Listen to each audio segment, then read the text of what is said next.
Marc Simoncini, 51 ans, Jaina Capital, et je suis là pour essayer de donner envie d'entreprendre à des gens qui n'ont pas encore forcément commencé.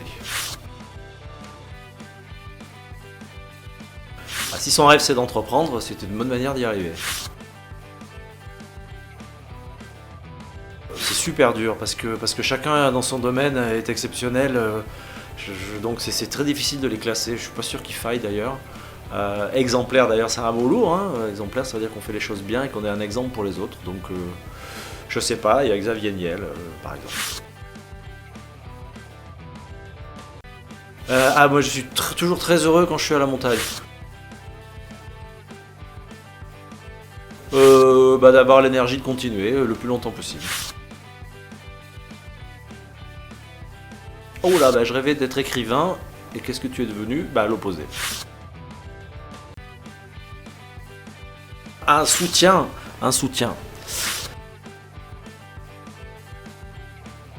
Oh c'est le soir où j'ai vendu ma première boîte à Jean-Marie Messier, à Vivendi. Je vais dire Apple, mais c'est un peu bateau, donc un truc un peu plus accessible. J'aurais bien aimé avoir eu l'idée de vente privée. Un traducteur automatique qui traduit en temps réel ce qu'on dit dans une langue pour que quelqu'un l'entende en direct.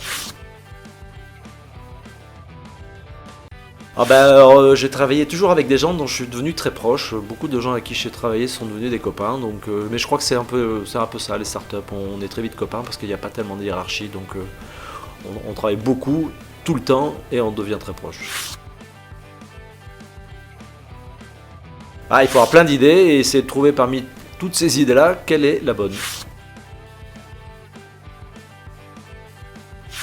L'argent dans l'entrepreneuriat, c'est le maître étalon, hein. On n'a pas trouvé d'autre manière de juger si une boîte fonctionne ou pas, c'est l'argent qu'elle gagne, donc ça doit être une motivation, et c'est aussi une récompense. Celui qui dit qu'il entreprend pas pour gagner de l'argent, il n'a pas beaucoup de chance d'être un entrepreneur successful, comme on dit.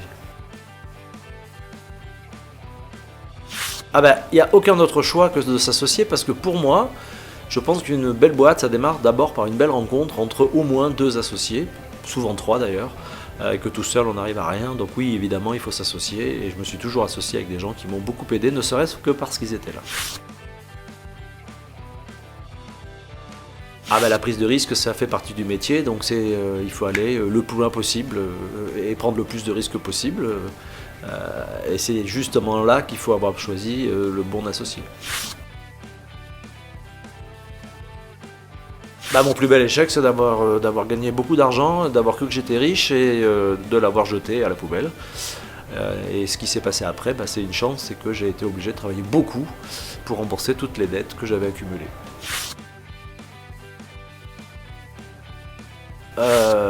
Ouais, je sais pas. Écoutez, il y a des gens qui sont faits pour l'opérationnel, il y a des gens qui sont faits pour piloter. Je sais pas, je sais même pas ce que c'est l'opérationnel. Dans une boîte, tout le monde travaille. Mon plus beau coup, c'est d'avoir fait une facture à l'époque, un devis en francs français, et un Suisse m'a demandé combien ça faisait en francs suisses. Il a cru que je m'étais trompé, donc j'ai vendu ça 2 fois plus cher que ce que j'avais imaginé. Il faut donner envie aux gens de bosser avec soi. Donc c'est ça le plus dur.